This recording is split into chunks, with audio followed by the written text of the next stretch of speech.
श्रीमद्रामचन्द्राय नमः। श्रीरामभद्राय नमः। श्री सीतारामाय नमः। सबके उर निर्भर हर्षो पूरत पुलक शरीर। कबई देखवे नयन भरी राम लखन दोवी। बारात जनकपुर पहुंचने के बाद से पहले ही कथा में कुछ ऐसी परिस्थिति बनी तो ये लगा कि एक ही विवरण को बार बार बखान कर रहे हैं। अब इतनी बुद्धि तो है नहीं कि उसमें कुछ नया पुट लगा दें, तो एक ही शब्द की बार बार व्याख्या करते करते थोड़ी सी कथा के प्रति रुचि में कमी आने का अनुमान लगा। तो जो जनकपुर तक पहुंचने की क्रिया में बारात का जो विवरण था उस विवरण को थोड़ा सा शॉर्ट कर दिया। और अब आगे की लीला जो वो चढ़ना चाह रहे हैं, बारात जैसे वहाँ से प्रस्थान कर रही है, तो अब क्या क्या क्रियाकलाप या सगुन हो रहे हैं उनकी व्याख्या आगे ले लेते हैं। आज फिर जनकपुर पहुँचेंगे तब की बात वहाँ देखेंगे। सबके उर निर्भर हर्ष पूरत पुलक शरीर।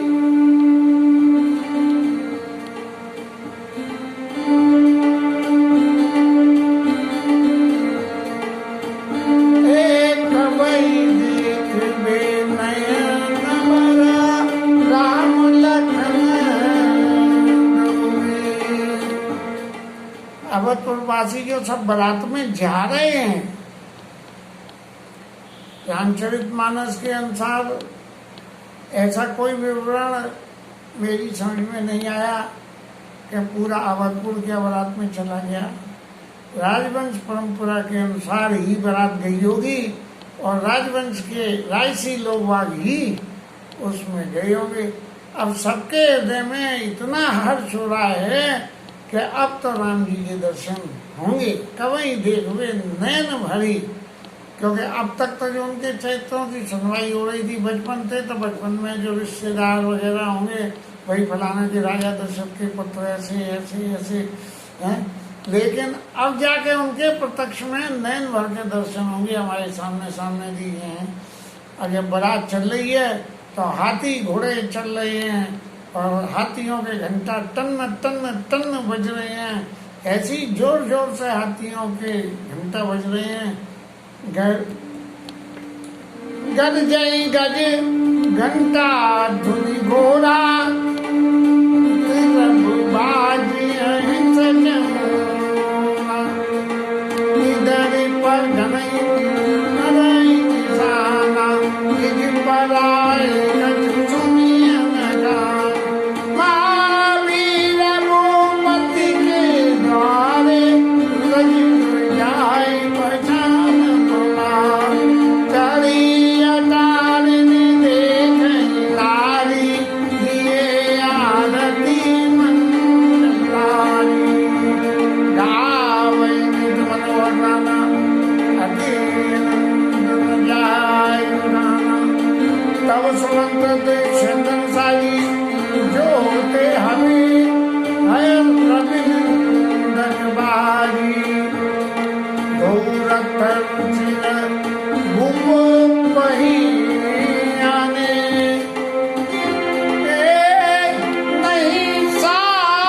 समाज एक रथ साजा दूसरे पुण्य अली राया तेरी अतर तेरा वशिष्ठ कहूं हर्ष चढ़ाई न रे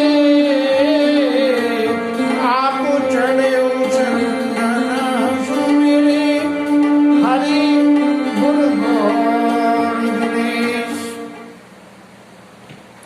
हाथियों के घंटे इतनी जोर जोर से बज रहे हैं, रथों के घोड़े खोखो कर रहे हैं और ऐसे घोड़े नाचे निधर नहीं घरों मरे निशाना, किसी को कुछ सुनाई नहीं पड़ रहा। अब ये लौकिक जगत में तो बैंड बाजा इतनी जोर से बजता है कि कान पे मुंह लगा के बोलना पड़ता है, लेकिन वहाँ तो हाथी घोड़े इतना उदम कर रहे हैं जिससे कुछ पता ही नहीं लग रही है कि क्या वजह। महावीर भूपति के द्वारे जो हुई जाए प्रशांत भवारे, इतनी भीड़ है कि यदि एक पत्थर उठा के फेंक दो तो वो भी चकनाचूर हो जाए। ये सब अतिशयोक्ति अलंकार हैं और चीज की वास्तविकता को गंभीरता को बताने के लिए इनका उपयोग किया गया है। चढ़ी अटारी ने देख नारी, अवधपुर की स्त्रियां अटारियों में चढ़ के ऊपर से देख रही हैं, नीचे से नहीं, आके नहीं देख रही हैं, दूर से दर्शन कर रही हैं। और लिए आरती मंगल ठारी, अटारी में खड़े होकर जाने वाली जो बारात है उसकी आरती करने के लिए हाथ में आरती लिए हुए खड़ी हुई हैं। और गावही गीत मनोहर वाणी, मीठी मीठी वाणी में जो है गीत गा रही है। अब गीत मेरे पास है नहीं, कुछ इकट्ठे करने पड़ेंगे, नहीं इस समय पे एक आध गीत गाने से थोड़ी शोभा बढ़ जाती है। और अति आनंद न जाई बखाना, गावे गीत मनोहर नाना, तरह तरह के सुंदर गीत गा रही है। एक ही गीत नहीं कि लगन आई हरे हरे मेरे अंगना रघुनंदन भूले न समाये, एक ही गीत नहीं, तरह तरह के गा रही है। अति आनंद न जाई बखाना, सब लोगों को इतनी खुशी हो रही है कि जिसका वर्णन नहीं किया जा सकता है। तब सुमंत मंत्री ने दो रथ, कुछ वशिष्ठ का दो रथ सजा के लाए गए और दोनों एक से एक सुंदर थे। एक तो तेज का पुंज था और एक शोभा का पुंज था। जो तेज का पुंज रथ था, सूर्यवंश की ध्वजा पराक्रम के चमक जो लग रही थी जिसमें, उस पर तो तेज रथ वशिष्ठ को, उस पर तो वशिष्ठ जी महाराज को बिठा दिया और दूसरे पे आप चढ़े। और चढ़ने से पहले आप चढ़े चंदन सुमिरी, उस पे रथ पे चढ़े तो चढ़ने से पहले कौन को? महादेव जी को, गुरु जी को, गणेश जी को और पार्वती मैया को। हरि गुरु गौरी गणेश, इन चार लोगों का स्मरण करके जब चढ़े सहित वशिष्ठ सोहा नप कैसे और सुरगुर संग पुरंदर जैसे। वशिष्ठ के साथ में राजा आसन पे चढ़ना, जैसे सुरगुर संग पुरंदर जैसे, जैसे इंद्र महाराज, पुरंदर माने इंद्र, इंद्र महाराज जो है देवताओं के गुरु बृहस्पति के साथ में विराजमान हो। करे कुल रीत वेद विधि राऊ, देख सबई निज भांति ही बनाऊ। कुल की रीतियां करके लोगों ने आरता करा, आरता करके नजर उतारी और जो भी रीति होती होंगी उन रीतियों को करके और देखा राजा ने कि सब तरफ से बना बहुत अनुकूल है, तो सुमिर राम गुरु आए सिपाही, गुरु जी की आज्ञा पाके और चले महीपति शंख बजाई। अब सुमिर राम गुरु, भगवान राम के गुरु, और क्या महाराज वशिष्ठ जी दशरथ जी के गुरु नहीं थे? लेकिन जो इस वक्त की शोभा विवाह की थी, इसमें गुरु जी का बहुत एक्टिव हाथ रहा कि उन्होंने समझाया दो बेजों के चार आएंगे। इसलिए सुमिर राम गुरु आए सिपाही और चले महीपति शंख बजाई, खूब जोर का शंख बजा हो और बारात चल दी। हर से विबुध बिलो की बराता, बरसें सुमन सुमंगल। दाता देवता लोग बड़े खुश हो रहे हैं और फूल बरसा रहे हैं कि आज उनके कुल में एक अद्भुत विवाह हो रहा है। भयो कोलाहल है गए गाजे और व्योम बरात बाजने बाजे, तरह तरह के बाजे बज रहे हैं और हल्ला भी हो रहा है। सुर नर नारी सुमंगल गाई, सरस राग बाजई शहनाई। देवताओं की स्त्रियां मंगल गा रही हैं और सरस राग में शहनाइयां बज रही हैं। मतलब एक तरफ तो बैंड बाजे बज रहे हैं और दूसरी तरफ शहनाई बज रहे हैं, दो दो बैंड है वहाँ। घंटे घंटे धुनी बढ़ने जाएगी, जो हाथी चल रहे हैं उनके घंटे कर रहे हैं टन्ना टन्ना टन्ना, घंटे घंटे धुनी और उसमें उनका परोथन लग रहा है। कैसे ऐसे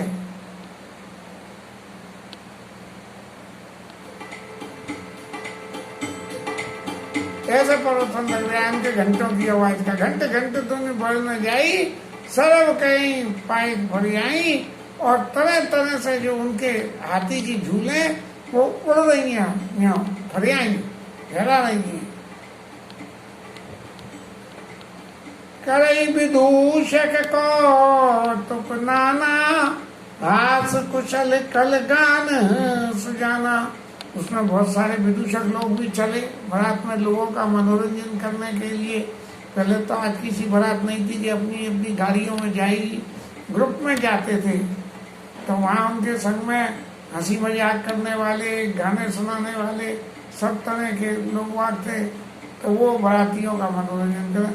थोड़ा का नचा वही कुंवर बरखन मृदंग निशान और नागर नृत्य चित्त वही चकित जगई न ताल वधान। घोड़ों को नचाया जा रहा है और ऐसे ऐसे नाच रहे हैं कि ऐसी ताल से ढोल ढोल बज रहे हैं जैसे वो इटावा वाले घोड़े राम बारात में आगरे में नाचते हैं। ऐसे घोड़े नाच रहे हैं और उनकी ताल ऐसे बंधी हुई है कि जैसे कि बिल्कुल उसमें ब्रेक नहीं हो। यहाँ तो इटावा के घोड़े का बुत पहन के दो आदमी आगे और पीछे, एक मुंह की तरफ एक पूंछ की तरफ घुस जाते हैं अंदर और फिर झूल लटका के धम धम धम धम नगाड़े बजते हैं इटावा के घोड़ों के और वो नाचते हैं, कभी आगे वाला उछले कभी। ऐसे लोग बारात में असली घोड़े नाच रहे हैं। बनाई न बरनत बनी बनाता, सगुन होई सुंदर शुभ दाता। बारात का वर्णन नहीं हो सकता है, सारे मंगल सगुन हो रहे हैं। चारा शुभाम दिसले मनो सकल मंगल कई दे। देखो शायद चारा शुभाम दे नहीं समझ में आया।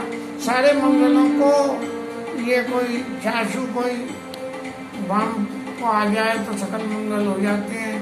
ऐसा लगे कहीं देख के निश्चित जरूर करूँगा कि ये स्थिति है क्या। दाइन काग सुकेत सुहावा, नकुल दरस सब काहू बाबा। दाहिने हाथ को कौआ महाराज जी के खेत में और नकुल पक्षी का सब किसी को दर्शन हो गया। सानुकूल व त्रिविध बयाली, शीतल मंद और सुगंध वायु चल रही है और सगट सवाल आब भर नारी। दो स्त्रियां सिर पे घड़ा और बगल में बच्चा रख के सामने आई। ये मंगल शगुन की परिभाषा में आती हैं। घर में दिवाली पूजन पे वो जो गुजरिया आती है ना, बगल में बच्चा दबा हुआ सिर पर घड़ा हुआ रखे हुए, वो इसीलिए मंगल शगुन के लिए लाके घर में पूजन के समय रखी जाती हैं। और लोबा फिर दर्श दिखावा, लोमड़ी इधर से उधर भाग रही है और सुरभि सन्मुख से सुई ब्यावा। गाय जो है अपने बछड़े को सामने खड़े होकर दूध पिला रही है। मृगमाला फिर दाइन आई, बाएं से दाएं को मृगमाला हिरणों की टोली भागती हुई आ गई। मंगल जन कई दिन दिखाई, मानो के सारे मंगल गणों को जो है मृगमाला ने बाएं से दाएं आके सारे मंगलों का दर्शन करा दिया। और छेमकड़ी चिड़िया का नाम है का छेम विशेषी और श्यामा बाम सुतर पर देखी बाएं हाथ को एक अच्छे पेड़ के ऊपर श्यामा चिड़िया बैठी है, कौन सी, कोयल। सन्मुख आए वो दधी और मीना, दही और मछली, इनका भी सामने दर्शन हो गया। अब कैसे हुआ ये तो नहीं मालूम। कर पुस्तक दो, वीणा हाथ में पुस्तक लेके दो विद्वान ब्राह्मण भी सामने आ गए। ये सारे मंगल शगुन के निशान है कि ये सब अगर शगुन होते हैं तो इसका मतलब जिस कार्य को आप जा रहे हो उसमें आपका मंगल ही होगा। मंगलमय कल्याणमय अभिमत फल दातार, ये मंगलमय होते हैं और कल्याण करने वाले होते हैं और मन वांछित फल को भी दिलाते हैं। जनो सब साचे होन इत भय से गुण एक बार। ऐसा लग रहा है कि ये जो मंगल शगुन है ये इसलिए हो रहे हैं कि भगवान राम के विवाह में और सब काम तो सही होना ही है, कोई बात ही नहीं है, तो क्यों ना हम ऐसे में जाके और बड़ाई लूट ले कि हम मौजूद थे इसलिए ये सब हुआ है। मंगलमय है कल्याणमय अभिमत फल दातार, जन सब साचे होनित भय सगुन निवार।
जिसके घर में खुद ब्रह्म सगुण रूप से आ गया हो वहाँ भी ये सगुन क्यों न हो, और भगवान राम के समान दूल्हे और सीता जी के समान दुल्हन और दशरथ और जनक जी के समान ऐसे पुनीत दो संधि। तो इस सारी परिस्थितियों को देख के सोने अस ब्याह सगुन सब नाचे, ये जो सारे ऊपर सगुन हुए ये नाचने लगे और अब कीने बिरंची हम साचे, ब्रह्मा ने हमें अब सच्चा कर दिया कि देखो उसमें जे आए थे तो ऐसा हुआ था, तुम्हारे यहाँ भी हो तो इन सगुनों को बुलाना और इन सगुन को बुलाने से तुम्हारे घर में भी आनंद ही आनंद होगा। यही विधि ब्याह, यही विधि कीन बरात पयाना। इतने सगुन होने के बाद बरात ने प्रस्थान कर दिया। हाय गए गाजे हने निशाना, खूब जोर जोर से बैंड बाजे बज रहे हैं। आवत देख भानुकुल केतु और सैतन जनक बंधाए सेतु। आने के लिए पाए टाइम में सड़कें तो बहुत ऐसी नहीं थी, घोड़े तो कच्चे पक्के में सब जगह चले जाते थे, तो इसलिए सड़कें नहीं थी। तो जो रास्ते में यदि कहीं नदी नाले पड़ते थे तो उन पर जो है राजा जनक ने पुल बनवा दिए और भी सैतन जनक बंधाए सेतु, जिससे कि ये लोग आसानी से पार हो जाए, घूम के लंबा नहीं जाना पड़े। आवत जाने भानुकुल केतु सैतन जनक बंधाए सेतु, बीच बीच बड़ बास बनाए और स्वर्ग सरित संपदा छाए। जगह जगह उनके विश्राम के लिए स्थान बनाए गए, उनको रोका गया और स्वर्ग सरित संपदा छाए कि देवताओं के देवलोक में जैसी संपदा हैं ऐसी संपदाओं का मासृजन करा गया। असन शयन बड़ बसन सुहाए, बैठने के लिए सोने के लिए कपड़ों से पावई सब निज निज रुचि मनवाए। जिसको जैसी चाहिए उसको वैसी चीज मिल जाए। वो बैठने को ऐसी कुर्सी चाहिए तो कुर्सी मिल जाए, सोने को ऐसा गद्दा चाहिए तो उसे गद्दा मिल जाए, बोले पहनने को ऐसे कपड़े चाहिए तो कपड़े भी मिल जाए। और कहीं जंगल फिराकत को जाना हो तो चप्पल भी मिल जाए, नई तरह की अपनी वाली चप्पल पहन के नहीं जाएंगे। स्वरूप सहस संपदा छाए और पावई सब निज निज मन भाए, नित नूतन सुख लखे अनुकूले और सकल बरात इन मंदिर भूले। ऐसे ऐसे सुख मिले कि अवधपुर किसे जो बारात में आ रहे थे उन्हें तो जो होश ही नहीं रहा कि हमें लौट के कभी अपने घर भी जाना है। भाई घर में इतनी संपदा थोड़ी है हमारे जितनी यहाँ हमें मिल रही है, लेकिन इतने चित्त में सुखी हो गए कि वो सब कुछ भूल गए। आवत जानी बरात बरात सुनी गा गए निशान, और सजी गज रथ पद चर तुरग लेन चली बारात को आता जान के कि बारात अब बिल्कुल जनकपुर के पास में आ गई है, और लोगों को पता लगी, सोई धूम धूम धूम नगाड़े बजने लगे और सब रथ घोड़े सब सारे सामान अगवानी का लेके और अगवान लोग चल दिए। अगवान लोगों ने जाके कैसे कैसे वहाँ अगवानी करिए इसका विवरण कल लेते हैं। आज यहाँ कथा विषय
उमापति महादेव की जय। पवन सुत हनुमान की जय।